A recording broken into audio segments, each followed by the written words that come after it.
روز بخیر مردم زحمتکش تاجیک. یک نفر به من زنگ زد گفت که دلوار میخوایم که به واسطه تو به مردم مهاجری که در روسیه هستند برسانی. خیلی گفتم بله مرحمت چی گفتنی دارید؟ گفت که بسیار تاجیکانی ما فریب میخورند از دست ارمنین ها و گروزین ها و کافکاس ها و دیگر. بسیار ما مردمی زود باور هستیم و گفت که اول دین رو پیش میگذاریم نه ملت رو. من حیران شدم گفتم که چی گونه؟ گفت که اول ما میبینیم که هم مسلمان هستند زود باور میکنیم باوری میکنیم هم مسلمان است براتیا مسلمانی ها. بیشتر فریب ما از همین است، از همین فریب میخورن.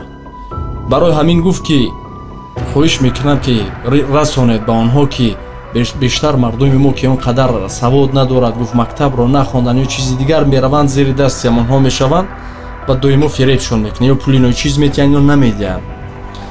فهمیدید مهاجران؟ به این خاطر بسیار با احتیاط باشید. از یک جهت راست میگوید زود باور نشوید. وقتی که یک کس که برات مسلمانین گفت ای برادر زود باور نکنید. مصلحت پرسید از کلانها از دیگرها یا که هر کاری که هست وقتی که گفت که برات یا مسلمانی شما زود با او بگوید که مزدی کارگر رو پیش از خوش شدن عرق جبینش بده. پیش از اونی که کارو کرد که همین عرقش رو پاک نکرده باید پولش رو بدی. شما زود این رو مثال بیاری. هزار مثال های دیگر است. خلاص همین گناه است که فریب نخورید، هوشیار باشید، تاجیک اصیل باشید. چون ما به مانند بابایان و بابا کلان ها رو در نظر دارم که حضور تاجیک میگید یک انسانی پسترین رو یا که در تفکراتشان هست. خود رو احتیاط کنید مهاجران. خداحافظ.